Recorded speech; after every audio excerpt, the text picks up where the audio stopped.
अगर कमर में दर्द हो जाए तो क्या करना चाहिए? पेशेंट के लिए क्या चीज़ें जानना ज़रूरी है? ज़्यादातर लोगों को 80-85% यंग या थोड़े से मिडिल एज के लोगों को कभी ना कभी बैक पेन की फीलिंग होती है इनकी लाइफ में। ये बहुत ही कॉमनली देखा जाता है, चाहे वो मेल हो पेशेंट या फीमेल पेशेंट हो, सबको बैक पेन होता है। ज़्यादातर तो देखा जाता है वो 30 से लेके 60 साल की उम्र के बीच में तो बहुत ही कॉमन होता है। और अलग अलग लेवल, अलग अलग सोशल स्टेटस के पेशेंट होते हैं। उनको चाहे वो अमीर हो या गरीब हो, सबको ही बैक पेन की प्रॉब्लम होती है। देखा ये जाता है कि जब बैक पेन होता है तो ज़्यादातर लोगों का पेन कुछ हफ्तों के अंदर, चाहे वो मेडिसिन लें या ना लें, अपने आप ही सेटल हो जाता है और बहुत ही आसानी से वो अपने पुराने काम पे लौट जाते हैं। पर फिर भी जब वो जिन कारणों की वजह से उनको बैक पेन हुआ था उसको नज़रअंदाज करते हैं, तो वो बैक पेन दोबारा से लौट आता है। इसलिए ये जानना बहुत ज़रूरी है कि उनको कमर में दर्द आखिर हुआ क्यों। बहुत से यंग लोग सवाल पूछते हैं कि क्या हम बहुत ज़्यादा एक्टिव हैं इसलिए हमारे बैक में पेन हो रहा है, या हमारी डिस्क की प्रॉब्लम हो रही है। या बहुत से लोग पूछते हैं कि हम दिन भर बैठे रहते हैं, डेस्क जॉब पे काम करते हैं, वो हमारा पेन का कारण है। तो दोनों ही कंडीशन के अंदर ऐसा संभव है। जो लोग ज़्यादा बैठे रहते हैं उनकी डिस्क के अंदर जो फ्लूइड होता है, जो वाटर होता है, वो कम हो जाता है, जिससे डिस्क वीक पड़ जाती है और उनकी डिस्क बाहर निकल के नस को दबाने लगती है, जिसको हम डिस्क प्रोलैप्स बोलते हैं। वहीं जो लोग बहुत एक्टिव होते हैं तो उनकी स्पाइन पे इतना प्रेशर पड़ता है, उनकी एक्टिविटी की वजह से, आगे झुकने की वजह से, लंबा और ज़्यादा काम करने की वजह से, भारी वज़न उठाने की वजह से उनको भी डिस्क की प्रॉब्लम हो जाती है। और तीसरी कंडीशन होती है कि जैसे जैसे आप यंग एज से मिडिल एज की तरफ जाते रहते हैं, 30 से 35, 40, 45, 50 की एज तक, तो डिस्क ऑटोमेटिकली वीक होनी शुरू हो जाती हैं। अगर आपकी लाइफ स्टाइल हेल्दी नहीं है तो उस स्थिति के अंदर भी बैक पेन डिस्क के कारणों की वजह से हो सकता है। तो शुरुआती जो बैक पेन होते हैं लगभग लगभग 1 महीने से लेकर 3 महीने तक भी हो सकते हैं, और उसको इतना टाइम लग जाता है पूरा नॉर्मल होने में। तो कई बार ये सोचना सही नहीं है कि हमने एक बार दवाई खाई और पूरा ठीक हो गए। कई बार बॉडी की मसल्स, बोन, डिस्क सबको सेटल होते होते 3-3 हफ्ते, 4-4 हफ्ते, 3-3 महीने तक का समय लग जाता है। पर अगर किसी को 3 महीने से ज़्यादा तक बैक पेन बना रहता है तो इसका मतलब है कि कहीं ना कहीं ये क्रॉनिक बैक पेन है, जो लंबे समय तक रहने वाला है और आपको परेशान करने वाला है। पर जो पहली बार होने वाला बैक पेन होता है, या तो वो कुछ हफ्तों के अंदर ठीक हो जाता है या 1 या 2 महीने में ठीक हो जाता है और आप लगभग लगभग नॉर्मल होकर दोबारा से अपने काम में लग जाते हैं। अब एक कारण तो ऐसे पेन का मसल्स के खिंच जाने का कि आपने सडनली किसी दिन क्रिकेट खेल लिया या कोई स्पोर्ट्स एक्टिविटी में चले गए, घर में ज़्यादा काम कर लिया, ऐसी किसी भी एक्टिविटी की वजह से, या गलत तरीके से कोई सामान उठा लिया, ऐसी किसी भी एक्टिविटी से ये पेन हो जाता है और धीरे धीरे मसल का जो पेन है ये चला जाता है। या लिगामेंट खिंच जाते हैं कमर के, उसकी वजह से भी हो सकता है। ये भी भारी वजन उठाने या ओवर एक्टिविटी करने की वजह से होता है, वो भी टाइम के साथ साथ ठीक हो जाता है। ऐसे होने वाले पेन में कई बार कारण का पता नहीं चलता है जब तक कि आप प्रॉपरली उसको ढूंढें ना, उसको इन्वेस्टिगेट ना करें। क्या पॉसिबिलिटी हो सकती है, उसके अंदर ब्लड टेस्ट भी आते हैं, उसके अंदर एक्सरेज भी होते हैं, और एक प्रॉपर हिस्ट्री की क्या क्या रीज़न हुआ, आपको क्या करने से ये पेन होना शुरू हुआ, तो आप ज़्यादा अच्छी तरीके से इस ट्रीटमेंट को कर सकते हैं। हालांकि डॉक्टर का एम यही होता है कि आपका पेन जितनी जल्दी से जल्दी ठीक हो ताकि आप अपने नॉर्मल काम में लग जाएं। तो सिम्प्टोमेटिक ट्रीटमेंट होता है, अगर कोई कॉज नहीं मिल रहा होता है तो जो एंटी इन्फ्लेमेटरी मेडिकेशंस होती हैं, उसके साथ साथ मसल रिलैक्सेंट होते हैं। अगर नर्व के ऊपर कंप्रेशन आ रहा है तो उसके लिए गाबापेंटिन या प्रीगैबलिन ग्रुप की दवाइयाँ होती हैं, या और कुछ लोकल ऑइंटमेंट और हॉट फॉर्मेंटेशन, ऐसी चीज़ों का सहारा लिया जाता है। पर कई बार जब ऐसे पेन आते हैं तो कुछ चीज़ों को नज़रअंदाज नहीं करना चाहिए कि अगर आपको पेन होने के साथ साथ पेन पैरों में जा रहा है, जिसे हम शियाटिका जैसा पेन बोलते हैं, तो वहाँ ध्यान देने की ज़रूरत है कि कोई ना कोई डिस्क प्रोलैप्स हो सकता है। वो डिस्क प्रोलैप्स ज़्यादा भी हो सकता है अगर दवाई खाने के बाद भी आराम नहीं आ रहा है, या पेशेंट को बैक पेन के साथ साथ बुखार हो रहा है, कपकपी छूट रही है, तो इन्फेक्शन का डर हो सकता है। पेशेंट का वेट लॉस हो रहा है पिछले कुछ महीनों से, तो किसी तरीके के कैंसर का भी डर होता है ऐसी कंडीशन के अंदर। कोई चोट तो नहीं लगी है, कोई फ्रैक्चर होने का डर तो नहीं है, कोई इंजरी तो नहीं हुई है, या पैर की ताकत में तो कमी नहीं आई है। ये बड़े सीरियस कॉज होते हैं। जैसे कई बार लैट्रिन बाथरूम का कंट्रोल भी बैक पेन के साथ साथ चला जाता है।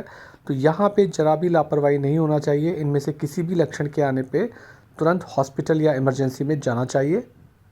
तो इन्फेक्शन, ट्यूमर या नर्व कंप्रेशन को देखने के साथ साथ इस बात का भी ध्यान रखा जाता है, कई बार कमर के दर्द की वजह से हम ऊपर के स्पाइन को भूल जाते हैं।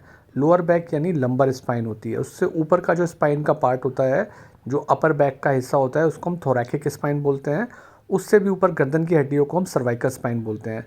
तो कई बार हम नज़रअंदाज कर देते हैं कमर के दर्द की वजह से कि कारण ऊपर भी हो सकता है बैक पेन का, या जो पैथोलॉजी है, बीमारी है, वो ऊपर भी हो सकती है। जैसे ट्यूबरक्लोसिस का इन्फेक्शन है जिसकी वजह से बैक पेन हो रहा है, तो वो ऊपर भी हो सकता है।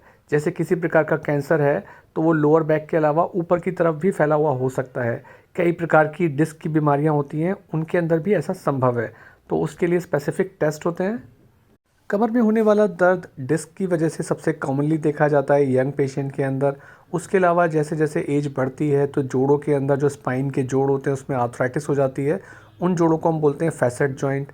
और एज बढ़ने के साथ साथ जो स्पाइन की कैनाल का डायमीटर होता है वो छोटा हो जाता है, जिसको हम बोलते हैं स्पाइनल स्टेनोसिस। उसका भी पेन एक खास तरीके का होता है जिसको डॉक्टर पहचान सकते हैं। कई बार विमेन में या ज़्यादा ओबीज पेशेंट के अंदर स्पाइन खिसक जाती है, उसमें माइक्रो फ्रैक्चर्स हो जाते हैं और धीरे धीरे उससे स्पाइन वीक पड़ के खिसक जाती है अपनी जगह से, जिससे नस पे दबाव पड़ता है। इसको हम स्पॉन्डाइलोलिस्थेसिस बोलते हैं, ये भी एक पेन का कारण होता है। साथ ही साथ एक बहुत ही पॉपुलर मिथ है कि कोई भी बैक पेन हो तो एमआरआई करा लो, पता चल जाएगा। तो ये सलाह हमें अपने रिश्तेदार या दोस्तों से मिलती है। यहाँ पे ये डिसीज़न डॉक्टर के पास छोड़ना चाहिए, क्योंकि कई बार एमआरआई बहुत ज़्यादा हाईली फॉल्स पॉजिटिव फाइंडिंग देता है। मतलब एक नॉर्मल इंसान के अंदर भी डिस्क प्रोलैप्स दिख सकती है। तो जब तक कि डॉक्टर को लगता नहीं है कि ये इतने सीवियर सिम्टम हैं, या वो सिम्टम जो पेशेंट को हो रहे हैं और जो एमआरआई में दिख रहा है वो मैच कर भी रहे हैं या नहीं कर रहे हैं, तो एमआरआई को अपनी बीमारी का कारण नहीं मानना चाहिए। फिर कुछ बातों का और ध्यान रखना चाहिए कि जब बैक पेन की कंडीशन होती है तो आपको भारी सामान नहीं उठाना होता है। स्पेशली अगर आप चेयर पे बैठ के भारी सामान उठा रहे हैं, वो सबसे वर्स्ट कंडीशन होती है। या आगे झुक के भारी सामान उठाते हैं, वो बिल्कुल मना होता है। कोई भी मोटर व्हीकल जिसमें लंबे समय तक ड्राइविंग करनी होती है उसको अवॉइड करना चाहिए। सिगरेट स्मोकिंग से डिस्क वीक हो जाती है। डिप्रेशन और एंग्जाइटी के अंदर ज़्यादा बैक पेन सीवियर लगता है। और उसके साथ साथ एक और कंपोनेंट डिप्रेशन का होता है, तो उसमें कुछ एंटी डिप्रेसेंट मेडिकेशन भी साथ में चलती है, अदरवाइज़ खाली पेन किलर से बात नहीं बनती है। जिनकी लाइफ स्टाइल बहुत सेडेंट्री होती है, दिन भर बैठे रहते हैं, उनको प्रमोट किया जाता है कि वो थोड़ा सा लाइट फिजिकल एक्टिविटी करें, वॉकिंग करें। और ब्रिस्क वॉकिंग कर सकते हैं, छोटी मोटी जिम में एक्सरसाइजेस कर सकते हैं, योगा कर सकते हैं। अगर किसी भी स्पोर्ट्स में है तो उस समय के लिए स्पोर्ट्स को मना किया जाता है। प्रेगनेंसी के अपने कारण होते हैं, प्रेगनेंसी में बिकॉज ऑफ जो एक नॉर्मल फिज़िकल चेंज आते हैं बॉडी में, उसकी वजह से बैक पेन हो जाते हैं। तो उसके लिए गायनेकोलॉजिस्ट और ऑर्थोपेडिक्स से एक कंसल्टेशन लेना ज़रूरी है। तो डॉक्टर का काम होता है कि ये सारे एस्पेक्ट्स के बारे में पेशेंट को पता होना चाहिए, क्या करना चाहिए क्या नहीं करना चाहिए। जैसे स्मोकिंग न केवल ब्लड सर्कुलेशन को ख़राब करती है बल्कि डिस्क के ऊपर बहुत ख़राब असर डालती है।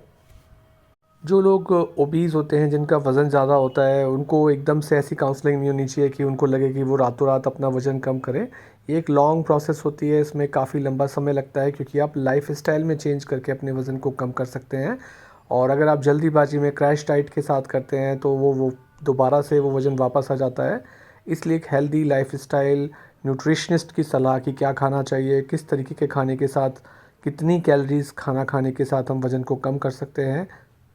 साथ ही साइकिल चलाना, वॉक करना, स्विमिंग, इस तरीके की एक्टिविटी से कई सारे फ़ायदे होते हैं। तो एरोबिक एक्सरसाइज जो होती हैं उससे आपकी डिस्क की कंडीशन, मांसपेशियों की कंडीशन इम्प्रूव होती है।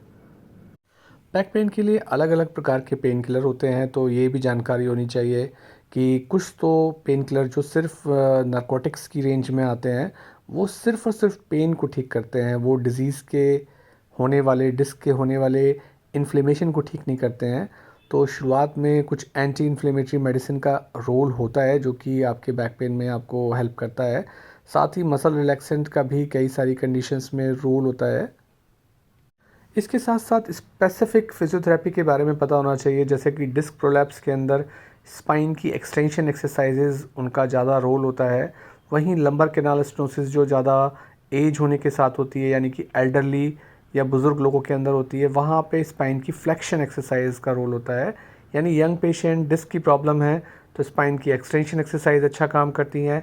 ओल्डर पेशेंट के अंदर जहाँ कैनाल का स्टेनोसिस होता है वहाँ फ्लेक्शन एक्सरसाइज करती हैं।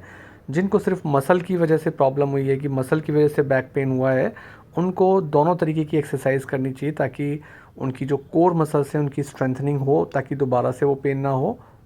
और बेड रेस्ट जो होता है 1 या 2 दिन के लिए तो ठीक होता है, ज़्यादा रेस्ट करने से आपको रिकवरी में उतना ही ज़्यादा टाइम लगता है।